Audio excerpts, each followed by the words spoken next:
Alrighty, welcome back everyone. We just got to all of the games that I just didn't have a chance to get to throughout this week. Definitely a couple more that I want to get to tomorrow, so be on the lookout for that. But, oh, excuse me, I apologize. Let's get to my hot takes for this upcoming weekend, and I think it's going to be a weird weekend. I'll be totally honest with you guys. I think it's one of those weekends where it kind of sneaks up on you, and then you get hit in the face, and a lot of things happen very quickly. And I think Kevin Jennings is going to be one of those things. He's one of those players that came into this season as in a little bit of a battle, and they've tried to figure out just how to handle all this. That BYU game was very, very weird. They didn't necessarily have a rhythm on offense and really didn't have a rhythm offensively for the first couple of weeks.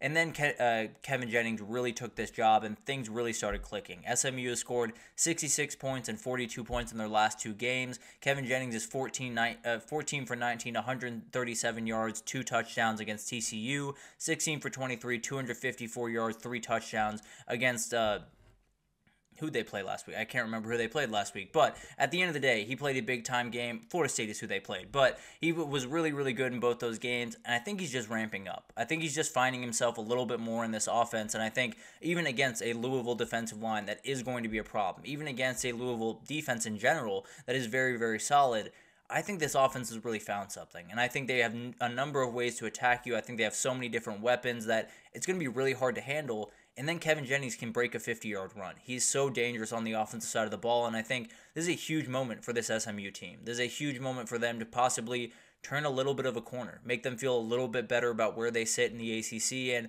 although you have that loss to BYU that obviously looks a little bit better right about now, but it's one of those games that if you win this one, you're probably the number 3 team in the ACC going forward. If you lose it, then you're probably asking a lot of questions about where you fit into the ACC going forward. So I think Kevin Jennings just kind of takes over this game. I think when we talk about this week, I think he's going to be one of the first thing that comes out of your mouth because I think he's going to have a crazy day. I know that sounds a little bit counterintuitive because of how good I think Louisville's defense is, but I just think there's an opening here that SMU is going to be able to exploit, and Kevin Jennings is going to be at the very center of that.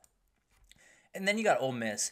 I just think their CFP hopes become razor thin this upcoming weekend, and frankly, I don't think it even has to be because they lose. I am picking them to lose this upcoming weekend, but I don't even think it has to be them losing. I think when you look at that game going to South Carolina, they have to be able to prove that they're a different team than they were a week ago. They have to be able to prove that they can walk out there and be physically imposing, be the team that can win running the ball, can win being physical and at the point of attack and just bullying you out of the building.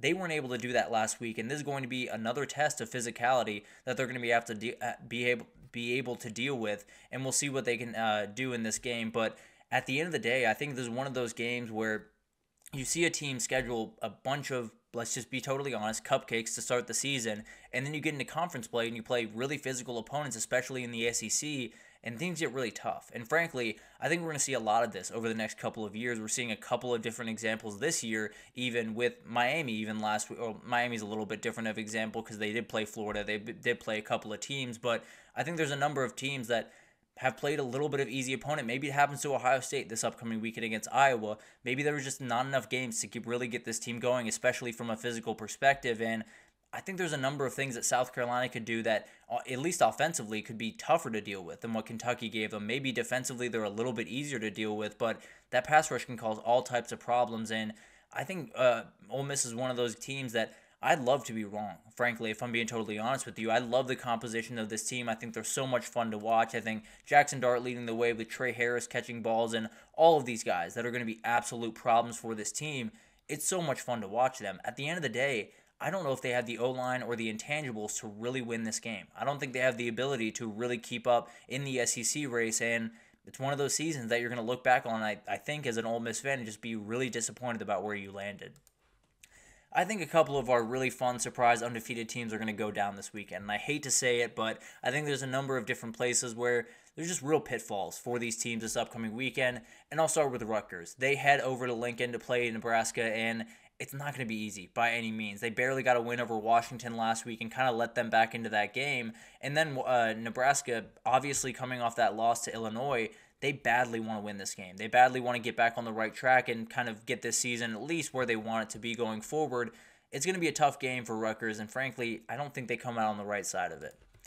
Then you got Duke, and I think this is one that, frankly, I think we all understand. I think we all understand that the teams that they've played early on in the season are not necessarily to the caliber of what they're going to play, and it's probably going to come to a screeching halt at some point. That being said, they were able to come back against a UNC team that isn't great, but having a 20-point lead should do you enough to beat this Duke team. It wasn't for that UNC team. So it's going to be really interesting to watch this one unfold. I think it's one of those things that the Georgia Tech offense is just going to be too much for this defense, at least if I had to imagine. Maybe Duke answers the bell and plays really, really good football.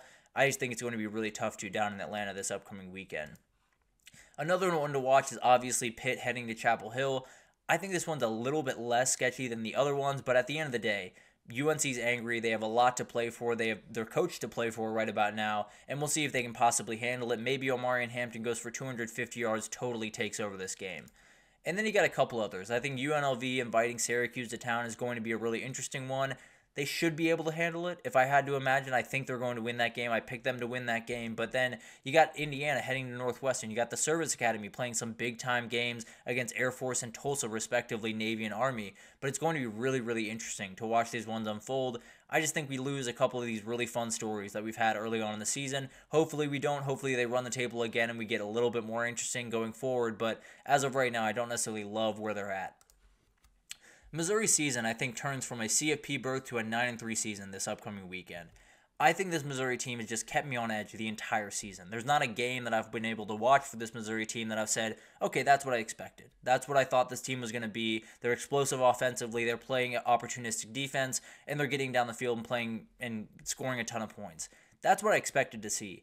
I've yet to see that from this team. They were able to beat Boston College. They were able to beat Vandy. There were a couple of different things that if they didn't happen in that game, they're coming out on the wrong side and things get really, really bad for this team. I think Missouri has as favorable, probably the most favorable schedule in the entire SEC. I think Texas is probably right up there with them, frankly. But I think when you talk about the CFP, it's absolutely a possibility. But the reality is this team could probably go 10-2 and still miss out, especially if you have Tennessee, Ole Miss, Texas, Georgia, Alabama all up there at the top. It's going to be really hard for Missouri to be able to pick themselves out of the group. So I think this weekend, they have not necessarily gotten off the ground offensively. A&M is not necessarily the place to do that. Going to A&M to play this defense is not necessarily a place to get right, if you will. So they're going to have to be able to really get something going early on in this game, especially running the ball. And if they can't, maybe it's just one of those days that Missouri just gets absolutely railroaded and we have a ton of questions afterwards. And I think they're very capable. I don't necessarily want to bury this Missouri team by any means. They're very capable of walking into pretty much every stadium in the entire country and getting a double-digit win, including Kyle Field on Saturday. The thing is, I just don't have this team where they need to be right now. I just don't have this team really power rated all that high. I did have them at number 10 in the country. I didn't feel great about it. I'll be totally honest with you. I just don't feel at all great about any of the other teams. So I think this team can turn a corner this upcoming weekend.